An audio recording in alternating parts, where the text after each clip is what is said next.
Love जिहादची कारणं काय आहेत आणि त्याचे देखील प्रकार आहेत. लव्ह जिहादच्या कामामध्ये जे सक्रिय आहेत अशी काही मुलं ज्यावेळी आम्ही पकडली तर त्यांनी उघडपणे सांगितलं की ह्या सगळ्या गोष्टींसाठी आम्हाला फायनान्स केलं जातं, पैसे दिले जातात. लव्ह जिहाद हा शब्द फक्त मुस्लिम तरुण आणि एक हिंदू तरुणी किंवा महिला असेल यांच्यासाठीच लागू आहे.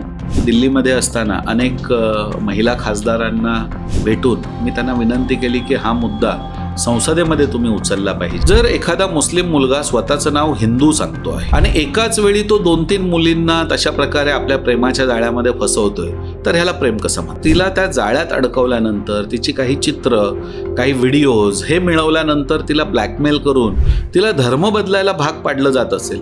माझं म्हणणं आहे, जर हा प्रेमच आहे तर प्रत्येक वेळी हिंदू मुलीनेच मुस्लिम का बनायचं आहे. नमस्कार, आमच्या नॉलेज कट्ट्यावरती तुमच्या सगळ्यांचं पुन्हा एकदा मनपूर्वक स्वागत. द केरला स्टोरी हा सिनेमा तुम्ही सगळ्यांनी पाहिलाच असेल. या सिनेमामध्ये एक मुस्लिम तरुण एका हिंदू तरुणीला प्रेमाच्या जाळ्यामध्ये फसवतो, तिला फूस लावतो आणि धर्मांतर करून निकाह करतो आणि त्यानंतर तिच्यावरती अतोनात अत्याचार करतो. एका सत्यकथेवरती हा चित्रपट खरं तर बनवला गेला होता, पण त्यामागची दाहकता ही हा चित्रपट प्रदर्शित झाल्यानंतर प्रत्येकाच्या मनाला भिडली. त्याच्यानंतर चर्चेत आलं ते लव्ह जिहाद. आज आपण याच विषयावरती चर्चा करणार आहोत हिंदू जनजागृती समितीचे राष्ट्रीय प्रवक्ते रमेश शिंदे सर यांच्याबरोबर. नमस्कार सर, आमच्या कार्यक्रमात तुमचं मनपूर्वक स्वागत. सर, लव्ह जिहाद शब्द कमी आहेत, छोटे आहेत, पण याचा अर्थ आणि यातलं गांभीर्य फार मोठं आहे. काय सांगाल याबद्दल? एक आपण म्हणूया की तसं सांगितलं जातं की जिहाद हा शब्द संघर्षाच्या संदर्भात आहे. म्हणजे तो भावनिक संघर्ष आहे, अंतर्गत संघर्ष आहे आणि प्रत्यक्षात आपण पाहतो जिथे पाकिस्तान, अफगाणिस्तान त्या ठिकाणी हा किंवा इस्रायलच्या ठिकाणी हा मानवजातीतला सुद्धा एक संघर्ष आज निर्माण झालेला आहे. त्यामुळे तसं बघायला गेलं तर शब्द छोटा आहे, परंतु हा संघर्ष राष्ट्र, समाज आणि मानवता या सगळ्याच दृष्टिकोनातून अतिशय गंभीर आहे. आणि त्यात जर त्याला प्रेमाची किनार असेल तर त्या दृष्टीने आपण म्हणायला पाहिजे की म्हणजे एकीकडे प्रेम म्हणजे प्रेमासारखी एक उत्कट भावना, ज्याला प्रेम म्हणजे मी केवळ ह्या दृष्टीने म्हणत नाही, परंतु लहानपणापासून आईने मुलावरती केलेलं प्रेम, मुलीवरती केलेलं प्रेम आणि वयाच्या शेवटच्या उतार वयापर्यंत ते प्रेम, ह्या प्रेमाच्या संवेदनेला जर कुठेतरी जिहादसारखी संकल्पना जोडली जात असेल तर हा अतिशय घातक प्रकार आहे असं आपण म्हणायला पाहिजे. सर, लव्ह जिहादची कारणं काय आहेत आणि त्याचे देखील प्रकार आहेत, याबद्दल काय सांगा? मला असं वाटतं की बाकी बरेच लव्ह जिहादचे म्हणजे शाळकरी मुलींशी संबंधित लव्ह जिहाद, विवाहित स्त्रियांशी संबंधित लव्ह जिहाद असे विविध प्रकारचे, म्हणजे काही विवाहित स्त्रियांकडून फक्त पैसे मिळवण्यासाठी सुद्धा लव्ह जिहादचा प्रकार केला जातो. आणि ह्याच्या पलीकडे जाऊन विदेशातला रिसर्च आता एक समोर आलेला आहे. DW नावाचं जर्मनीतलं एक चॅनल आहे ज्याने ह्याच्यावरती रिसर्च केलेला आहे आणि त्यात एक भयंकर त्यांनी अजून एक समस्या पुढे मांडलेली आहे. कारण जगभरामध्ये हे का प्रकार घडतायत नेमके, कारण जगातली कुठलीच संस्कृती असं करत नाही आणि एक विशिष्टच इस्लाम का ह्या विषयाला हे करतोय, ह्यावरती रिसर्च झाला. त्यात असं म्हटलं गेलं की इस्लाममध्ये एक परंपरा आहे की स्वतःच्या अगदी निकटच्या म्हणजे सख्या बहिणीबरोबर निकाह करणं, चुलत बहिणीबरोबर निकाह करणं, हा जो प्रकार आहे हा मोठ्या प्रमाणात आहे. आपल्याकडे हिंदू धर्मामध्ये सगोत्र विवाहाला सुद्धा बंदी आहे. तर ह्याचे परिणाम आज उघड यायला लागलेले, त्याला कॉन्सिग्वेनियस मॅरेजेस असं म्हटलं जातं. आणि हे जे आहेत म्हणजे अतिशय निकटच्या व्यक्तीशी विवाह संबंध केल्यानंतर त्याचे जेनेटिकली डिफॉर्मेशन्स होतात आणि आज हे डिफॉर्मेशन जे आहेत ते 52 पद्धतीचे झालेले आहेत. आणि ते डिफॉर्मेशन्स म्हणजे गुणसूत्रांचे जे DNA मध्ये जे डिफॉर्मेशन्स आहेत, तर ह्या डिफॉर्मेशन्समध्ये आज पाकिस्तान किंवा इंग्लंडमध्ये अनेक मुलं अशी आहेत की जी तुम्हाला दिसताना धडधाकट दिसतात, परंतु ते रस्ता क्रॉस करू शकत नाहीत, ते कॅल्क्युलेशन्स करू शकत नाही, गणित त्यांना येत नाही. त्यामुळे हे डिफॉर्मेशन्स होत असल्यामुळे काही मुसलमान जे कट्टरपंथी आहेत त्यांच्यापुढे हा प्रश्न पडलाय की अशीच जर ही पद्धती झाली तर येणाऱ्या पिढीमध्ये इस्लाम राहील का, इस्लाम टिकेल का. आणि मग अशा पद्धतीमध्ये जर आपल्याला नवीन DNA हवा असेल तर तुम्हाला परधर्मातल्या परसंस्कृतीतल्या मुलींना इस्लामी बनवलं पाहिजे, त्यांना इस्लाममध्ये आणलं पाहिजे, की ज्यातून इस्लाम वाचवणं गरजेचं आहे. ही काही कट्टरपंथीयांची मानसिकता आहे आणि त्या माध्यमातून लव्ह जिहाद किंवा रोमिओ जिहाद विदेशामध्ये जो चालू आहे, तर हे त्याचं एक कारण आहे असं सांगितलं जाते. त्यामुळे हा देखील एक गंभीर मुद्दा आहे आणि हा भारतात रिसर्च नाही आहे, हा जर्मन इन्स्टिट्यूटचा रिसर्च आहे. त्यामुळे आपल्याला हा टाळता येणार नाही. त्यामुळे ह्या दृष्टीने देखील ह्याकडे बघितलं गेलं पाहिजे. हा एक गंभीर मुद्दा आहे. लव जिहाद हा शब्द फक्त एक म्हणजे मुस्लिम तरुण आणि एक हिंदू तरुणी किंवा महिला असेल यांच्यासाठीच लागू आहे? म्हणजे थोडक्यात सांगायचं झालं तर मी ह्या विषयावरती असं सांगेन, की म्हणजे हा शब्द जो आहे, हा शब्द प्रचलित कधी आला? तर सर्वसामान्यपणे केरळमध्ये जेव्हा या घटना म्हणजे ह्यामध्ये हिंदू मुलीच नाही, त्या ठिकाणी ख्रिश्चन मुलींना देखील मोठ्या प्रमाणामध्ये अशा प्रकारच्या षडयंत्रामध्ये अडकवून त्यांचं धर्मांतर करणं आणि त्यांना पुढे आतंकवादाच्या दिशेने नेणं, हा ज्यावेळी षडयंत्र समोर आलं, त्यावेळी एका बिशपने हा शब्द पहिल्यांदा वापरला आणि हा अधिकृतपणे म्हणजे शहेनशाह आलम वर्सेस स्टेट ऑफ केरला या हायकोर्टामधल्या केसमध्ये जस्टिस टी के शंकरन ह्या हायकोर्टच्या जजने हा शब्द हा वापरला. त्यांच्या विरोधामध्ये सर्वोच्च न्यायालयात देखील अपील करण्यात आलं, की हा शब्द वापरून आमची बदनामी केली जाते. परंतु त्यांनी सांगितलं, की आमच्याकडे असे अनेक पुरावे आहेत, की ज्यामध्ये ह्याच शब्दांचा वापर करून हे षडयंत्र चालू आहे. त्यामुळे निखळ प्रेमाच्या विषयीचा हा मुद्दाच नाहीये, हे षडयंत्र आहे आणि हे जर षडयंत्र म्हणून वापरलं जात असेल, तर हाच शब्दप्रयोग मी माझ्या याचिकेमध्ये करणार आहे. आणि म्हणून हे जजमेंट आहे, ज्या जजमेंटमध्ये पहिल्यांदा लव्ह जिहाद शब्दाचा उल्लेख झाला, शहेनशाह आलम वर्सेस स्टेट ऑफ केरला, आणि त्यामुळे संपूर्ण समाजाला हा शब्द जो कळला, की लव्ह जिहाद, ज्याला विदेशामध्ये रोमिओ जिहाद म्हटलं जातं किंवा इंग्लंडसारख्या ठिकाणी ग्रूमिंग गँग्स जिहाद म्हटलं जातं, परंतु सर्वसाधारणपणे मोडस ऑपरेंडी जर बघितली ती सगळीकडची सारखी आहे. म्हणजे जवळ-जवळ भारतातच नाही तर परदेशांमध्ये देखील हो. अशाच प्रकारे ही म्हणजे हा जो गट आहे तो कार्यरत असतो? हो, म्हणजे आज तरी आपण असं म्हणू शकतो, की जगभरातल्या अनेक देशांमध्ये हे उघड झालेलं आहे, की ह्या पद्धतीने त्या ठिकाणच्या युवतींना, त्या संस्कृतीतल्या युवतींना टार्गेट करण्यासाठीचं हे षडयंत्र म्हणून वापरलं जातं आणि ते षडयंत्र आहे म्हणूनच त्याला ह्या पद्धतीने ते निषेधार्ह आहे किंवा असं त्याचं आपण म्हणू शकतो, की जे थांबवलं गेलं पाहिजे किंवा रोखलं गेलं पाहिजे. पण यामागे मानसिकता काय असते त्यांची? कसं आहे, की म्हणजे ह्याची कारणं विविध आहेत. अ, एक आपण म्हणू शकतो, की काही जण त्यामध्ये आहेत, की जे मोटिव्हेटेड असू शकतात. काही जण आहेत, की जे मोटिव्हेटेडच नाहीत, तर ते त्याच्यामध्ये फायनान्स्ड सुद्धा त्याच्यामध्ये असू शकतात. जसं उदाहरण आता आपण घेतलं, की उत्तर प्रदेशमध्ये तो झांगूर बाबा म्हणून जी केस उघडकीला आली आणि ज्या केसमध्ये हे उघडकीला आलं, की विदेशातून करोडो रुपयांचा निधी ह्यासाठी येत होता आणि केवळ निधी येत होता इतकंच नव्हे, म्हणजे मी आता popular front of India ban झाली आहे, परंतु त्यांची शाहीन फोर्स म्हणून ह्या पद्धतीने कार्यरत असणारी एक वेगळी संघटना होती आणि भारत सरकारने आता त्या संघटनेवरती बंदी घातलेली आहे.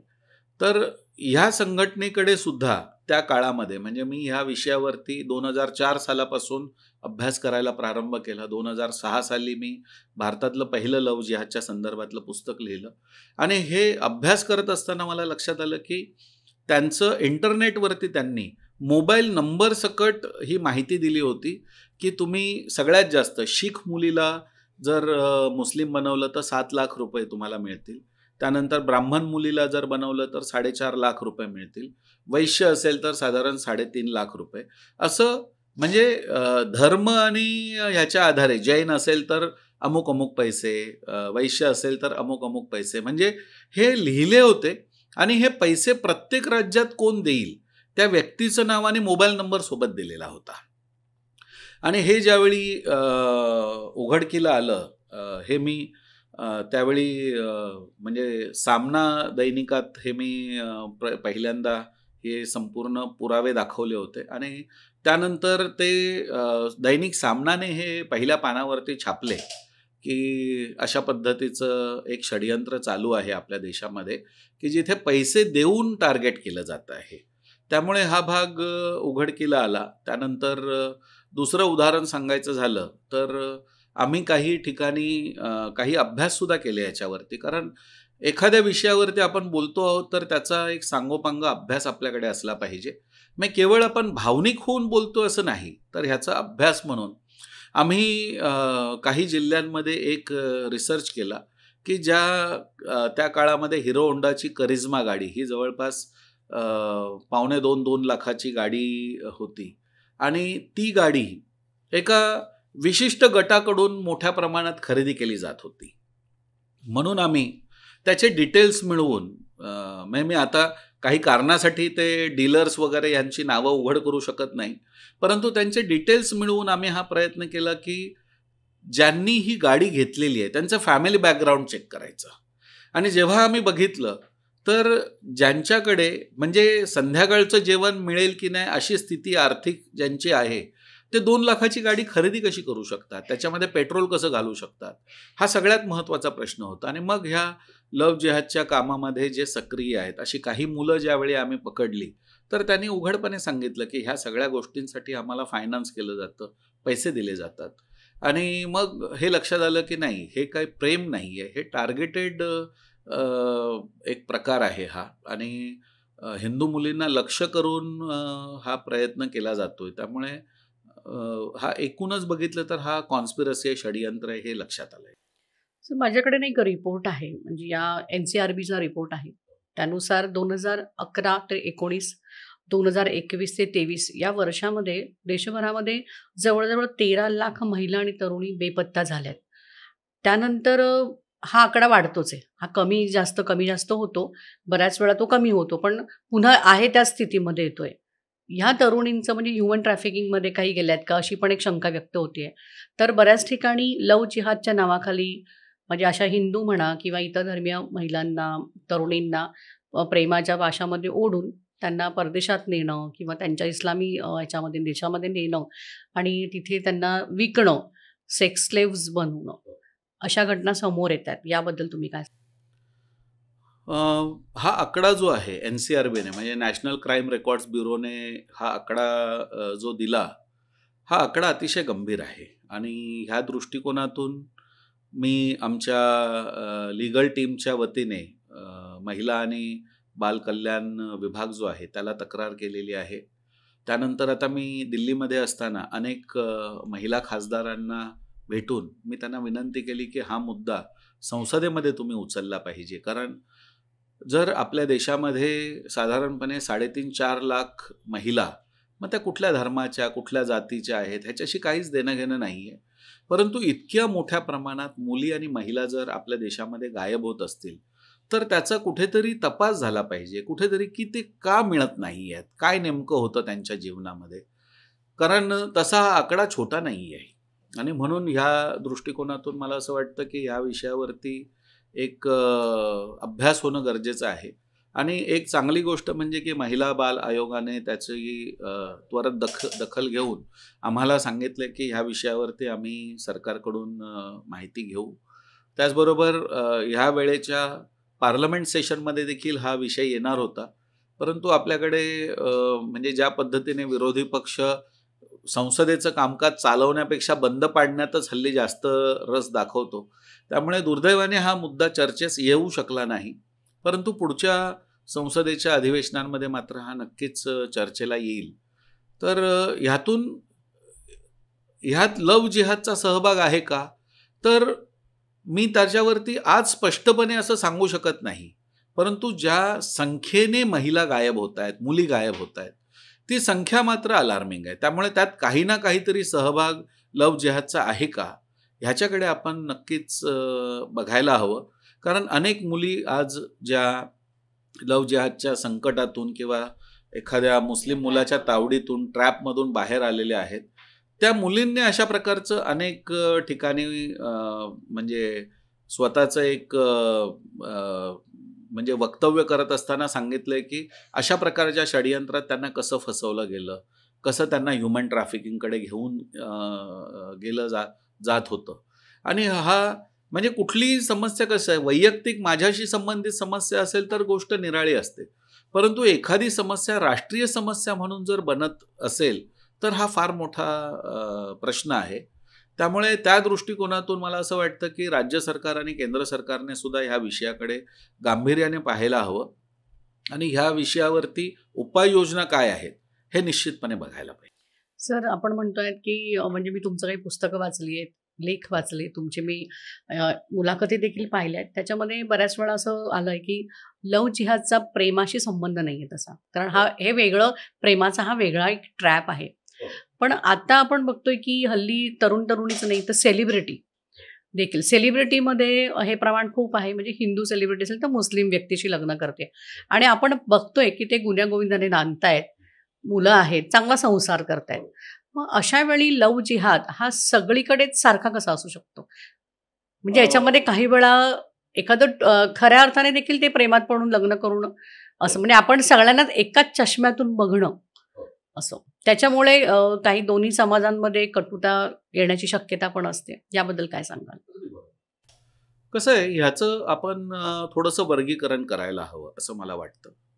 कारण कसं आहे की भारताच्या सेनेकडे सुद्धा शस्त्र आहेत आणि भारताच्या विरुद्ध लढणाऱ्या आतंकवाद्यांकडे सुद्धा शस्त्र आहेत.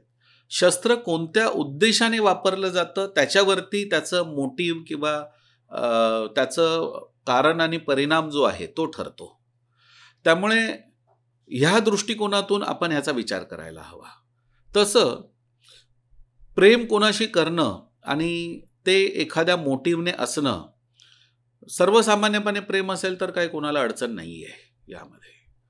परंतु ज्यावेळी एखादा उद्देश घेऊन, मोटिव्ह घेऊन काम केलं जातं आहे आणि तो मोटिव्ह करत असताना, म्हणजे सगळ्यात पहिल्यांदा प्रेम असेल तर माझं म्हणणं आहे की त्या ठिकाणी पहिली गोष्ट असायला पाहिजे, प्रामाणिकता असायला पाहिजे. जर एखादा मुस्लिम मुलगा स्वतःचं नाव हिंदू सांगतो आहे, तो विवाहित आहे, 2 वेळा विवाहित आहे, 4 मुलं त्याला असताना तो अविवाहित असल्याचं दाखवतोय आणि एकाच वेळी तो 2-3 मुलींना तशा प्रकारे आपल्या प्रेमाच्या जाळ्यामध्ये फसवतोय, तर ह्याला प्रेम कसं म्हणता येईल? पहिला मुद्दा. दुसरा मुद्दा, आपल्या देशामध्ये कायदा हा सगळ्या गोष्टींसाठी आहे. म्हणजे आपण म्हणूया की हिंदू मॅरेज ॲक्ट आहे, मुस्लिम मॅरेज ॲक्ट आहे, ज्याच्यामध्ये निकाह होतात आणि ज्यावेळी 2 भिन्न संस्कृतीमधल्या, भिन्न परंपरांमधल्या व्यक्तींना विवाह करायचा असतो त्यावेळी स्पेशल मॅरेज ॲक्ट आहे. परंतु ह्या सगळ्या प्रकरणांमध्ये जर तुम्ही बघितलं असेल तर हे स्पष्टपणे दिसतं, एखादा मुलगा स्वतःचं नाव हिंदू घेऊन येतो, तो प्रेमामध्ये अडकवतो आणि प्रेमामध्ये अडकल्यानंतर त्या मुलीला सांगतो की तुला धर्मांतर करायला पाहिजे. कशाला करायला पाहिजे? जर आज एखाद्या अभिनेत्याला वाटत असेल मी माझा इस्लाम सांभाळतो आणि बाबा माझ्या पत्नीने तिचा हिंदू धर्म सांभाळावा, तर ह्या दृष्टीने वेगळा विचार करायची आवश्यकता नाही आहे. परंतु उरलेल्या सगळ्या प्रकरणात हे चालू नाही आहे. तिथे पहिल्यांदा धर्मांतर आहे आणि धर्मांतर झालं की अर्ध्या तासामध्ये लग्न आहे. मग हे जर आपण बघितलं तर तिला त्या जाळ्यात अडकवल्यानंतर तिची काही चित्र, काही व्हिडिओज हे मिळवल्यानंतर तिला ब्लॅकमेल करून तिला धर्म बदलायला भाग पाडलं जात असेल. माझं म्हणणं आहे, जर हा प्रेमच आहे तर प्रत्येक वेळी हिंदू मुलीनेच मुस्लिम का बनायचं आहे? असं एकाही प्रकरणात का दिसत नाही की एखादा मुस्लिम मुलगा तयार होतो की चल ठीक आहे, माझं तुझ्यावर एवढं प्रेम आहे की मी माझा धर्म सोडून हिंदू बनायला तयार आहे. असं एकही प्रकरण घडू नये. त्यामुळे ह्या दृष्टीने जर बघितलं तर मग स्पेशल मॅरेज ॲक्टचा वापर का केला जात नाही आहे? ह्याचं कारण सगळ्यात महत्त्वाचं कायदेशीर दृष्ट्या आहे की जेव्हा एखादी मुलगी ही, आज भारतामध्ये जे बहुतांश कायदे झाले ते अँटी लव्ह जिहाद जे कायदे झाले ते केवळ ह्याच ठिकाणी निषेध व्यक्त करतायत किंवा क्रिमिनल प्रोव्हिजन जी तयार करतायत की तुम्हाला आत्ता अचानक लगेच धर्म बदलला आणि मग अर्ध्या तासामध्ये निकाह झाला, असं नाही करता येणार. तुम्हाला जर धर्म बदलायचा असेल तर धर्म बदलायची कारणं द्या. आपल्या कुटुंबाला त्याच्याविषयी, म्हणजे कुटुंबाला माहीतच नाही आहे आणि मुलगी धर्म बदलते आणि ती दुसऱ्या धर्मात जाते, दुसरं सगळ्या गोष्टींचा स्वीकार करते. अरे आपण आपल्या आईवडिलांना सोडून दुसऱ्या घरी जातो आहोत, अनोळखी घरी जातो आहोत, परकीय संस्कृतीमध्ये जातो आहोत आणि अनेक गोष्टींची भिन्नता आहे ना. एकीकडे तुम्ही गाईला माता मानताय, तिकडे तुम्ही गोमांस खायला तयारी दर्शवताय, एकीकडे तुम्ही अहिंसेचं सांगताय, दुसरीकडे सगळीकडेच हिंसा मान्य करताय. तर ह्या सगळ्याच गोष्टी बघितल्या तर ह्या दृष्टिकोनातून एक जागृती असायला पाहिजे. आणि कायदा जो आहे तो हेच सांगतो की तुम्हाला जर धर्मांतर करायचं असेल तर त्या धर्मांतराला एक ठराविक कालावधी जाऊन दिला पाहिजे आणि त्याच्यानंतर मग तुम्ही विवाह करायला पाहिजे. आणि जर तुम्हाला लगेच करायचं असेल तर स्पेशल मॅरेज ॲक्ट आहे. परंतु एकही लग्न लव्ह जिहादमधलं स्पेशल मॅरेज ॲक्टमध्ये होताना दिसत नाही. म्हणून हा संशय जास्त मोठ्या प्रमाणात होतो. आता जेव्हा तुम्ही इस्लामिक पद्धतीने निकाह करता, याचा अर्थ तुम्ही निकाहाला मान्यता दिली, इस्लामला मान्यता दिली, आणि जर ह्या दोन्ही गोष्टीला मान्यता दिली तर शरीयतला मान्यता दिली. म्हणजे आज सुदैवाने केंद्र सरकारने हलालाची प्रथा बंद केली, पण आजही अवैध पद्धतीने हलाला चालू आहे. म्हणजे सरकारने हुंडाबंदीचा कायदा केला म्हणून काय हुंडा बंद झाला असं नाही, किंवा दारूबंदीचा कायदा झाला म्हणून काय सगळीकडे दारू बंद झाली असं नाही. तसं हलालाचा कायदा जरी बंद केलेला असला तरी हलाला चालू आहे. आजही अनेक मुली केंद्र सरकारकडे येऊन सांगतात की आमच्याकडे हे आमच्याशी झालं हे प्रकार म्हणून. म्हणजे त्याच्याशी संबंध आहे. दुसरा, तुम्हाला ट्रिपल तलाकशी संबंध त्या ठिकाणी निर्माण होतो. त्यानंतर तुम्हाला इस्लाममध्ये 4 पत्नी आहेत, त्यामुळे तुम्हाला तिथे गेल्यानंतर कळतं की मी कितव्या क्रमांकाची पत्नी आहे. आणि दुसरं, त्या मुलाला जर अजून कुठली एक मुलगी पसंत पडली तर तो कोणालाही त्यामध्ये तलाक देऊन तो अजून पुढचं विवाह करू शकतो, निकाह करू शकतो. ही जी असुरक्षितता आहे ह्याची कल्पनाच नाही आहे. आणखीन एक महत्त्वाची गोष्ट की जी बहुतांश हिंदू मुलींना माहिती नाही आहे, इस्लामिक कायद्यानुसार तुम्हाला सक्सेशन किंवा वारसा हक्क निर्माण करता येत नाही. म्हणजे यातून होतं काय की समजा एखादा मुस्लिम मुलगा आहे आणि त्याच्याशी एखाद्या हिंदू मुलीने मुस्लिम बनून जरी लग्न केलेलं असलं तरी त्या दोघांची जर मुलगा किंवा मुलगी त्यांना जे त्या वारसा हक्काने जे अपत्य होईल त्या अपत्याला मात्र त्यांच्या मूळ वंशानुगत जी संपदा किंवा संपत्ती आलेली आहे तिच्यावरती हक्क सांगता येत नाही. आणि तुम्हाला इस्लाममध्ये विल करता येत नाही. त्यामुळे तो मुस्लिम व्यक्ती स्वतःचं अंतिम समयी तो आपलं विल तयार नाही करू शकत, आणि मग ती सगळी जमीन वकफ बोर्ड सांगतं की ही आमची जमीन आहे म्हणून किंवा आमची भूमी आहे म्हणून. त्यामुळे एकतर ह्या मुलीला हे इस्लामिक कायदे काय आहेत ह्याची काहीच कल्पना नाही. प्रेमाच्या ह्याच्यामध्ये आपण म्हणतो प्रेम आंधळं असतं, त्या आंधळेपणाच्या नावाखाली इस्लामिक कायदे काय म्हणतात, शरीयत काय म्हणतं ह्याचा कोणी अभ्यास करत नाही. आणि तो अभ्यास न केल्यामुळे त्यानंतर त्या मुस्लिम मुलाचं जर अचानकपणे एखादं अपघाती निधन झालं तर ह्या मुलीचं भवितव्य शून्य होतं. कारण तिला त्या मूळ संपत्तीमध्ये हक्क सांगता येत नाही, तिच्या मुलांना हक्क सांगता येत नाही, त्या मुस्लिम मुलाला आपलं विल लिहिता येत नाही, कारण इस्लाममध्ये विल लिहिणंच मान्यता नाही आहे. मग ह्या सगळ्या परिस्थितीमध्ये त्या मुलीचं भविष्य काय? आणि म्हणून ह्या दृष्टिकोनातून सुद्धा बघितलं तर हा अतिशय गंभीर भाग आहे. म्हणून लव्ह जिहाद हा केवळ एकाच दृष्टीने नाही तर हा विविध अंगांनी त्याचा अभ्यास करायला हवा. आणि त्या दृष्टीने ह्याच्यावरती काय उपाययोजना असू शकतात. त्यामुळे सामान्य लग्न होणं ही गोष्टच निराळी आहे. अर्थात त्यातही आम्हाला पहिला हा प्रश्नच पडतो की बाबा आमिर खानला पहिली प्रेमात पडली ती पण हिंदूच होती, दुसरी किरण राव ती पण हिंदूच होती, म्हणजे रीना दत्त, किरण राव, आणि आता तिसरी आहे ती पण हिंदूच आहे. म्हणजे तुमच्या संस्कृतीमध्ये तुम्हाला का चांगल्या मुली भेटत नाहीत किंवा चांगल्या मुली का मिळत नाहीत हा पण एक प्रश्नच निर्माण होतो ह्या माध्यमातून. तर जसं तुम्ही सांगता की लव्ह जिहाद म्हणजे मोठा गंभीर प्रश्न आहे. ज्या ज्या राज्यांमध्ये हा गंभीर प्रश्न म्हणून त्याची दखल घेतली गेली आहे तिथे लव्ह जिहाद कायदा त्यांनी केला आहे. जसं UP आहे, अजून आहे. महाराष्ट्रात काय याची परिस्थिती आहे? महाराष्ट्रामध्ये मला असं वाटतं की मागच्या सरकारच्या काळामध्ये प्रचंड मोठ्या प्रमाणामध्ये जनसंघर्ष मोर्चे किंवा ज्याला आपण म्हणूया की सगळ्या समाजाने एकत्रित येऊन मोर्चे काढले होते. लाखोंच्या संख्येने जनसमुदाय त्याच्यात सहभागी झाला होता की लव्ह जिहादचा कायदा महाराष्ट्रात झाला पाहिजे. त्यानंतर महाराष्ट्र शासनाने त्याच्यावरती लव्ह जिहादच्या संदर्भात एक अभ्यास समिती सुद्धा नेमली होती आणि त्या अभ्यास समितीने ह्या सगळ्या दृष्टिकोनातून अभ्यास करायचा होता. मंगलप्रभात लोढा त्यावेळी त्या समितीचे अध्यक्ष म्हणून होते. तर आम्हालाही या दृष्टिकोनातून सरकारच्या बाबतीमध्ये प्रश्न विचारायचा की बाबा हे सगळं जर झालेलं आहे आणि पुन्हा आता सरकार आपलं निवडून आलेलं आहे तर ह्या कायद्याला नेमका विलंब का होतोय? कारण देशामध्ये धर्मांतर विरोधी पहिला कायदा हा आता माननीय प्रधानमंत्री गुजरातचे ज्यावेळी मुख्यमंत्री होते तेव्हा त्यांनीच बनवलेला होता. जर माननीय प्रधानमंत्री गुजरातचे मुख्यमंत्री असताना जो कायदा बनवू शकतात तो महाराष्ट्रात बनायला काय अडचण आहे. त्यामुळे त्या दृष्टिकोनातून जर बघितलं तर हा कायदा लवकर आला पाहिजे. कारण ज्या गतीने आपण बघितलं की मुली गायब होत आहेत किंवा महिला गायब होत आहेत किंवा हे लव जिहादची प्रकरणं उघडकीला येतात आणि ह्यातही ही NCRBची जी संख्या म्हणजे माझा जो अभ्यास आहे 10 प्रकरणांमध्ये एकाच प्रकरणात आई वडील पोलीस स्टेशनला जायला तयार होतात. बाकीच्या प्रकरणांमध्ये तर ते म्हणतात की आता गेल्यानंतर आमची बदनामी होईल, दुसऱ्या मुलीचं लग्न होणार नाही, समाजात आमचं काय चितू होईल.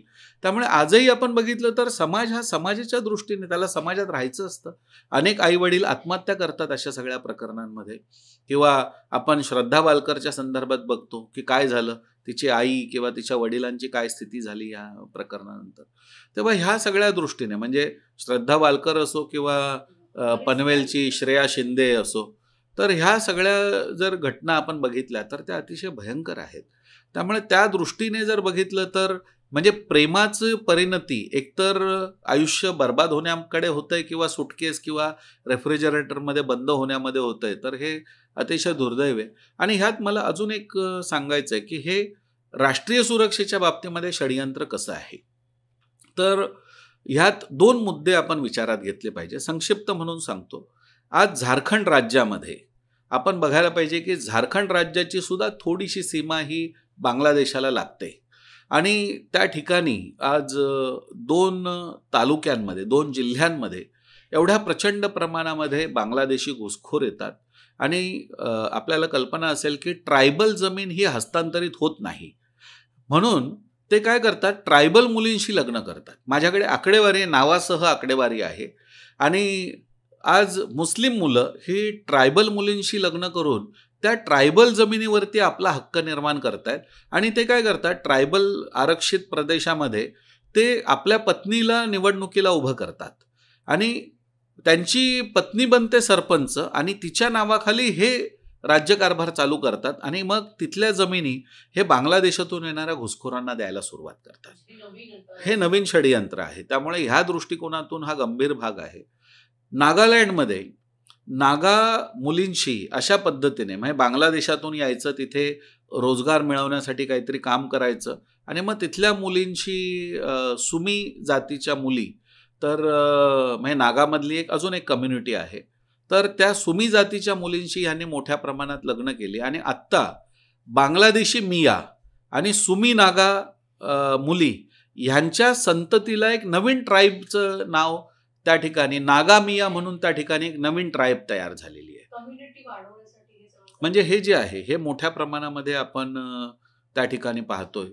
तर ह्यातून बघितलं तर हा एक रोहिंग्या बांगलादेशी घुसखोरीला एक एस्टॅब्लिश करण्याच्या दृष्टिकोनातून हा प्रयत्न आहे. आणि ह्याच्याबरोबर केरळमध्ये केरला स्टोरी हा सिनेमा बनला किंवा हे सगळं झालं, परंतु ज्यावेळी इस्लामिक स्टेटची स्थापना झाली इराक आणि सिरियामध्ये, त्यावेळी आपल्याला कल्पना असेल की संपूर्ण भारतातून विविध प्रांतामधून अनेक तरुण तरुणी त्याच्याकडे आकर्षित विदेशातूनही गेल्या. हैदराबादच्या म्हणजे भाग्यनगरच्या विमानतळावरती अनेक 28 तरुण तरुणींना अशा पद्धतीने तिथे रोखलं गेलं होतं आणि ह्या सगळ्या तरुणी तिथे त्या इस्लामिक स्टेटमध्ये सहभागी होण्यासाठी गेल्या होत्या.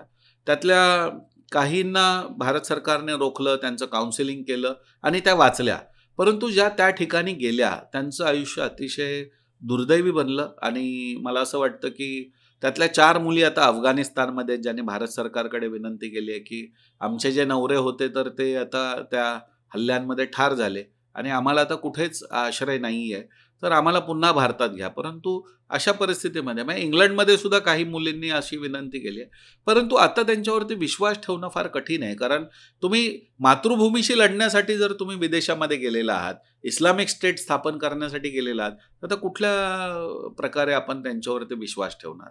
त्यामुळे ह्या दृष्टिकोनातून जर बघितलं तर आपल्याच देशामधल्या तरुणींना ह्या देशामध्ये एकीकडे आपण बघतोय राजमाता जिजाऊंची परंपरा आहे, झाशीच्या राणीची परंपरा आहे. तिथे आपल्याच देशातल्या मुली युवती जर आपल्या देशाच्या विरुद्ध लढायला तयार होत असतील तर किती भयंकर संकट आहे हे. सर, याच अनुषंगाने मला एक प्रश्न विचारायचा आहे की प्रामुख्याने मुस्लिम तरुणींचं हिंदू तरुणांबरोबर लग्न करण्याचं प्रमाण कमी आहे आणि दुसरीकडे वाईस वर्सा आहे. आपल्या हिंदू मुली अगदी सहजपणे त्यांच्या जाळ्यात ओढल्या जातात. काय आहे दोघांच्या ग्रूमिंग मधला हा फरक आहे? मला असं वाटतं की ह्याची 2-3 कारणं आहेत.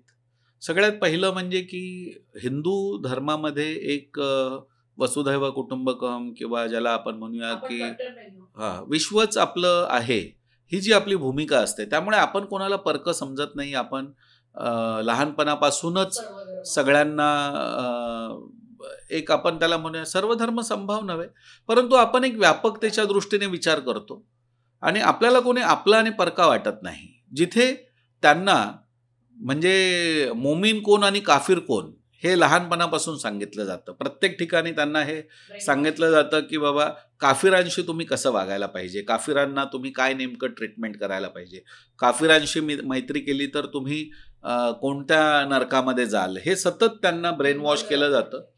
आणि त्यातही ज्या मुली प्रेमामध्ये अडकतात किंवा हिंदू मुलांच्या हिंदू युवकांच्या प्रेमामध्ये ज्या असतात, तर एकतर त्या युवकाची हत्या केली जाते. म्हणजे इथलाच भेंडी बाजारमधलं एक कुटुंब होतं की ज्यामध्ये मुस्लिम मुलीने हिंदू मुलाशी विवाह केला आणि ते अतिशय सुखी राहत होती. पनवेलला ती राहत होती. मला वाटतं एक 4-5 वर्षापूर्वीची ही घटना आहे. आणि काही म्हणजे त्यांना 2 मुलं देखील झाली आणि काही वर्षांनी त्या मुलीच्या आईने तिला संपर्क केला आणि सांगितलं की आता तुला 2 मुलं झाली आहेत, आता काय आमच्या मनातही कट्टरता राहिली नाही, त्यामुळे तू परत ये. आणि ती मुलगी परत आल्यानंतर म्हणजे आईने आणि बहिणीने तिचे हात पकडले आणि वडिलांनी तिची हत्या केली आणि त्यानंतर त्या मुलाची हत्या करून पनवेलच्या खाडीमध्ये फेकण्यात आलं.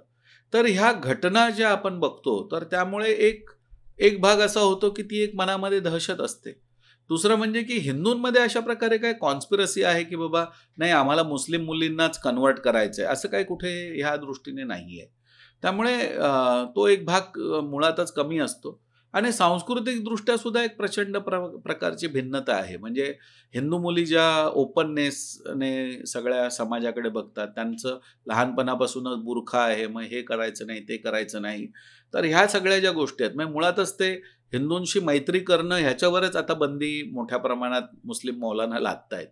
तर ते जर आपण बघितलं की काफिराशी मैत्री केली की तुमचं काय नेमकं होणार, असे अनेक इंटरनेटवरती व्हिडिओज व्हायरल होत असतात.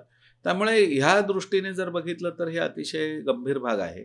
आणि त्यामुळे मला असं वाटतं की तो मोकळेपणा जो आहे आज, त्याच्याविषयी एक आपण बघतो एक्स मुस्लिम मुवमेंट चालू आहे किंवा अनेक मुली आता उघडपणे आलेल्या आहेत. जसं दिल्लीमध्ये नाझिया शेख आहे की जी उघडपणे हे सांगते की मी काय मुस्लिम पंथामध्ये लग्न करणार नाही म्हणून. तर अशा काही मुली उघडपणे येऊन तेवढं धाडस करणं हे खूप कठीण आहे. किंवा तस्लिमा नसरेंनी आपल्या पंथाच्या विषयी लिहिलं, पण तिला तर ठार मारण्याचा फतवाच निघालाय, ती आता इथे रेफ्युजी म्हणून राहते. त्यामुळे हे फतवे निघत असल्यामुळे त्यांची जरी तयारी असली तरी धाडस तेवढं होत नाही. तर हा एक भाग ह्या निमित्ताने लक्षात येतो. माझं म्हणणं हे आहे की आम्हाला काही कोणाला शत्रू आहे म्हणून सांगायची गरज नाही, पण वास्तविकता काय आहे हे मात्र सांगायला पाहिजे. आणि S.L. भैरप्पा यांचं ह्या विषयीचं एक पुस्तक आहे आवरण म्हणून, एक विदेशातलं नॉट विदाऊट माय डॉटर म्हणून पुस्तक आहे. तर ते तर अशी पुस्तकं वाचायला पाहिजेत की ज्यामध्ये ज्या मुलींनी तिकडे गेल्यानंतर जो सांस्कृतिकदृष्ट्या भिन्नता अनुभवलेली आहे, ती भिन्नता आपण बघितल्यानंतर आपण कल्पना करू शकतो की नेमकं काय आहे. आज आपण बघतो की ह्या सगळ्या वातावरणात सगळं मोकळीक आहे. आज नवरात्र आहे, तुम्ही जाऊ शकता, त्यानंतर गणपती आहे, वेगवेगळ्या गोष्टी. आता तुम्ही हल्लीच बघितलं, नितेश राणेंनी कालच एक विधान केलं होतं की आता सध्या नवरात्र सुरू आहे, गरबा हे लव जिहादाचं केंद्र होऊ शकतं वगैरे असं ते म्हणालेत. खरं त्यांचा तो इशारा आहे एक, त्याबद्दल काय म्हणता तुम्ही? नाही, ह्याच्या अगोदरची मी एक गणपतीच्या काळातली घटना सांगू इच्छितो की गणपतीच्या काळामध्ये जर तुम्ही बघितलं असेल की गणपतीच्या काळामध्ये एक अभिनेता जो आहे अली गोनी मला वाटतं त्याचं नाव आहे, आणि त्याचं जास्मिन नावाच्या एका हिंदू अभिनेत्रीबरोबर प्रेम आहे. आणि तुम्ही त्या व्हिडिओत जर बघितलं तर सगळे गणपती बाप्पा मोरया म्हणतात, तो बोलत नाहीये त्यामध्ये. आणि नंतर त्याने सांगितलं नाही मी मुस्लिम आहे आणि हे आमची परंपरा नाही, आम्ही हे बोलणार नाही. म्हणजे ती मुलगी जर सगळं काही सोडून इस्लाम स्वीकारायला किंवा त्या ईदला हिंदूंना काहीच नाही, ईदला हिंदू सगळे शिरखुर्मा खातात आणि सगळ्या गोष्टी पालन करतात, अनेक हिंदू रोजे ठेवायला तयार होतात, पण ते किती कट्टर आहेत की तो गणपती बाप्पा मोरया सुद्धा बोलायला तयार नाहीये. ही मानसिकता ह्याच्यातली गंभीर आहे. त्यामुळे ह्या दृष्टीने बघायला पाहिजे. आज आपण बघतोय स्वरा भास्कर ही अभिनेत्री, तिने मुस्लिम अभिनेत्याबरोबर लग्न केलं, परंतु त्यानंतर नेमकं काय झालेलं आहे, आज ती कोणती भाषा नेमकी वापरते ह्या सगळ्या ह्याच्यामध्ये, अशी अनेक उदाहरणं आहेत. आणि म्हणून नवरात्रीच्या दृष्टिकोनातून जे नितेश राणे यांनी जे म्हटलं त्या विषयावरती आम्ही अनेक वर्ष ही जागृती करतो आहोत. पहिली गोष्ट की जर गणेश चतुर्थीची किंवा नवरात्रीची मिरवणूक मशिदीच्या पुढून गेल्यावरती त्याच्यावरती दगडफेक होत असेल, त्याच्यातलं म्युझिक आम्हाला चालत नाही म्हणून सांगितलं जात असेल, अफगाणिस्तानमध्ये तालिबान सगळे म्युझिक इन्स्ट्रुमेंट्स तोडून टाकतं, सगळे म्युझिकच्या ज्या सीडीज आहेत त्या सगळ्या जाळून टाकतं, कारण का ते म्हणतात इस्लाममध्ये म्युझिक आणि ह्या सगळ्या गोष्टीला कुठेही मान्यताच नाहीये. तर मग माझा पहिला प्रश्न आहे की नवरात्र हे गरबा हा गर्भो म्हणून आहे, मूळ म्हणजे ज्याला आपण म्हणूया की विश्वाच्या उत्पत्तीचा, म्हणजे माता आपण म्हणतो दुर्गा माता किंवा कुठलीही जी माता आहे, म्हणजे आपल्याकडे नवरात्रीच्या नवदुर्गांची पूजा होते, ही प्रत्येक पूजा ही विश्वाच्या उत्पत्तीची पूजा आहे. म्हणून गर्भ ह्या दृष्टिकोनातून आपण बघतो की त्या मडक्यात आपण दिवे ठेवून त्याची पूजा करण्याची आपल्याकडे परंपरा आहे. जर ही परंपरा आहे तर एकीकडे आपण बघतो की तुमच्याकडे दुर्गा तुम्हाला चालत नाही, मूर्तीपूजा चालत नाही. औरंगजेब बाबरापासून जी परंपरा आहे सगळ्यांनी मूर्त्या तोडलेल्या आहेत आपल्याकडे. सोमनाथ असो, काशी विश्वनाथ असो, आजही ज्या ज्या केसेस चालू आहेत त्या सगळ्या ह्याच दृष्टीने आहेत. म्हणजे तुम्हाला तुमच्या धर्मातच मूर्तीपूजेला शिर्क म्हटलेलं आहे, आणि शिर्क केलं तर तुम्हाला अतिशय घाणेरड्या नरकामध्ये जावं लागतं. तर सगळ्यात पहिला प्रश्न येतो की बाबा मग तुम्हाला नवरात्रात यायचंय कशाला? जर तुम्हाला गणपती चालत नाही, झाकीर नाईक पासून कोणीच चालत नाही, तर तुम्हाला यायचे कशाला? आत्ता नितेश राणे यांनी हे बोलण्याच्या पूर्वी गोव्यामध्ये एक म्हणजे गरबा डान्सचं प्रॅक्टिसचा एक त्यांनी 15 दिवसाचा कोर्स त्यांनी केला, आणि हा कोर्स कोण चालवत होतं तर काही मुस्लिम तरुण चालवत होते. आम्ही हा पहिला प्रश्न त्यांना विचारला की बाबा जर ही परंपराच तुमच्याकडे नाही आहे तर एकतर तुम्ही प्युअर मुस्लिम तरी बना, किंवा तुम्ही सांगा की नाही आम्ही मग आमचा इस्लाम सोडून आम्हाला ह्या गोष्टी मान्य आहेत, आम्ही देवीला पण मानतो, आम्ही हिंदू धर्माला पण मानतो. म्हणजे गणपतीमध्ये सांगणार की नाही गणपती बाप्पा मोरया शब्द सुद्धा आमच्या तोंडून निघाला नाही पाहिजे, आणि तेच तुम्ही नवरात्रीमध्ये दुर्गादेवीच्या मंडपामध्ये येऊन मूर्तीच्या समोर डान्स करायला मात्र तुम्हाला चालतं. तर हे षडयंत्र आहे. आणि म्हणून ह्या पद्धतीने आम्ही ह्यात केवळ हेच म्हटलं की हा जर हिंदूंचा उत्सव आहे, हिंदूंच्या देवीचा उत्सव आहे, तर तुम्हाला जर यायचं असेल तर तुम्ही तुमची प्रॉपर ओळखपत्र दाखवा. तुम्ही हिंदू नाव घेऊन हातात लाल धागे, म्हणजे कसाबने भारतावरती हल्ला करत असताना हातात लाल धागा बांधणं आणि दुर्गादेवीच्या मंडपात येताना हातात लाल धागा बांधून घेणं, हा सेम हा प्रकार आहे. त्यामुळे माझ्या मते ह्याला काही वेगळं मानता कामा नये आपण. तर जाता एक शेवटचा प्रश्न, मुलं लव जिहादला बळी पडू नयेत मग पालकांनी काय काळजी घ्यावी? मला असं वाटतं की ह्या दृष्टीने मी लव जिहादवरती हजारो व्याख्यानं घेतली आहेत, हजारो ठिकाणी काउन्सिलिंग केलेलं आहे. अनेक प्रकरणांमध्ये मला एक गोष्ट लक्षात आलेली आहे की आज आपण मोबाईलचे गुलाम झालेलो आहोत. आज परिवारामध्ये संवाद शून्य झालेला आहे, आणि लव जिहादची पहिली सुरुवात ही त्या ठिकाणावरून होते. सोशल मीडिया आहे, किंवा ज्याला आपण म्हणूया की घरामध्ये वैयक्तिकरित्या संवाद असणं, आपल्या मुलीला विचारणं की तुला काही अडचणी आहेत का, किंवा तुला काही तुझ्या मनामधलं काही व्यक्त करायचं आहे का. ह्या भावना व्यक्त करायलाच कोणी नाही आहे, आणि म्हणून त्या भावना व्यक्त करण्याच्या दृष्टीने मैत्री केली जाते, आणि मग त्या मैत्रीचा प्रकार हा पुढच्या टप्प्याला जातो. आज तुम्ही अजमेर 92 नावाने एक सिनेमा बनलेला आहे, किंवा हे प्रकरण उघडकीला आलं की अजमेरमधली सगळ्यात अतिशय उच्चभ्रू लोकांची शाळा ज्यामध्ये तिकडचे व्यापारी, प्रशासकीय अधिकारी अशा लोकांची मुलं जायची. सोफिया त्या शाळेचं नाव आहे. आणि ह्या शाळेमध्ये एक विचित्र प्रकारे लव्ह जिहाद केला गेला आणि हा अजमेर कांड म्हणून फार प्रसिद्ध आहे, ज्यात आत्ता म्हणजे 92च्या आरोपींना आत्ता मागच्या 5-6 महिन्यांपूर्वी शिक्षा झाली. आणि ह्यामध्ये काही मुलींना मैत्री केली गेली, एका फार्म हाऊसवरती बोलावलं गेलं आणि तिथे त्यांचे अश्लील फोटो काढून त्यांना सांगितलं जायचं की तुला जर ह्या रॅकेटमधून बाहेर पडायचं असेल तर तू पुढच्या वेळी दुसऱ्या मुलीला आणलं पाहिजे. आणि अशा पद्धतीने शेकडो मुली ह्या रॅकेटमध्ये बळी पडल्या. अनेक मुलींनी आत्महत्या केल्या ह्या ज्यावेळी त्यांचे फिल्म्स बाहेर आले किंवा व्हिडिओज बाहेर आले, चित्र बाहेर आली. आणि मग हे प्रकरण मोठ्या प्रमाणात त्या काळी गाजलं. आजही अशा प्रकारचे आता मध्य प्रदेशमध्ये भोपाळमध्ये सेम अशाच प्रकारची घटना उघडकीला आली.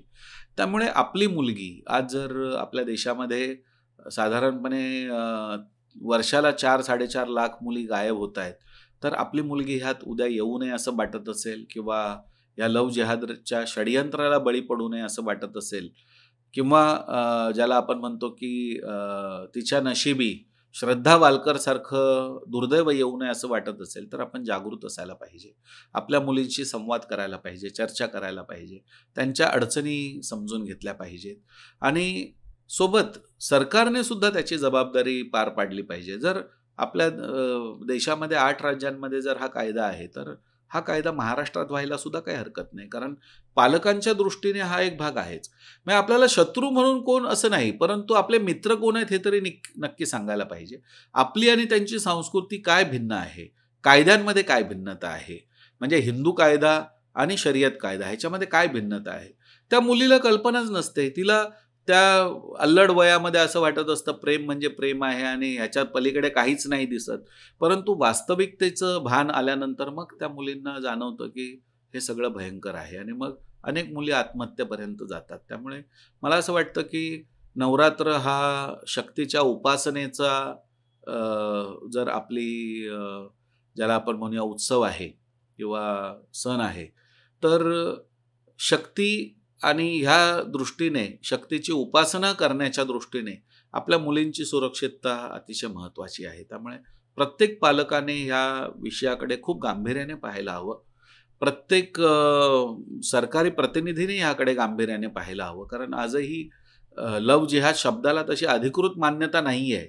तुम्ही त्याला वेगळं नाव द्या आणि त्याचा कायदा बनवा, त्याला काहीच अडचण नाही. परंतु देशाच्या विरोधातलं षडयंत्र, आपल्या धर्माच्या विरोधातलं षडयंत्र असेल तर ते मात्र रोखलं गेलं पाहिजे. याकडे मात्र निश्चितपणे म्हणजे आपल्याकडे मोकळीक असायला हवी, परंतु ती मोकळीक अशी असता कामा नये की भविष्यामध्ये ती मोकळीक आपल्या कुठल्या तरी प्रिय व्यक्तीच्या जीवापर्यंत किंवा त्याच्या जीवाला हानी पोचवण्यापर्यंत जाईल, अशी मात्र असता कामा नये. ह्या दृष्टिकोनातून ह्या गोष्टीकडे पाहायला हवं. त्यामुळे मला असं वाटतं की मानिनी हा अतिशय उत्तम आणि चांगला कार्यक्रम आहे. समाजातल्या अनेक समस्यांना ह्यामध्ये वाचा फोडली जाते. तर लव्ह जिहाद ही सुद्धा एक राष्ट्रीय आणि आपल्या सामाजिक संबंधातली समस्या आहे, म्हणून ह्याकडे पाहिलं पाहिजे. आणि मुलींची सुरक्षा म्हणजे त्या येणाऱ्या काळामध्ये ह्या देशाला नवीन पिढी देणाऱ्या आहेत, त्यामुळे त्यांची सुरक्षा ही होणं अतिशय महत्त्वाचं आहे. खूप छान, धन्यवाद सर. नक्कीच तुम्ही दिलेले सगळे इन्स्ट्रक्शन मला वाटतं सगळेच पालक अगदी आवर्जून पाळणार आहेत. सर, आज तुम्ही वेळात वेळ काढून आमच्या स्टुडिओमध्ये आलात आणि त्याबद्दल तुमचे खूप खूप धन्यवाद.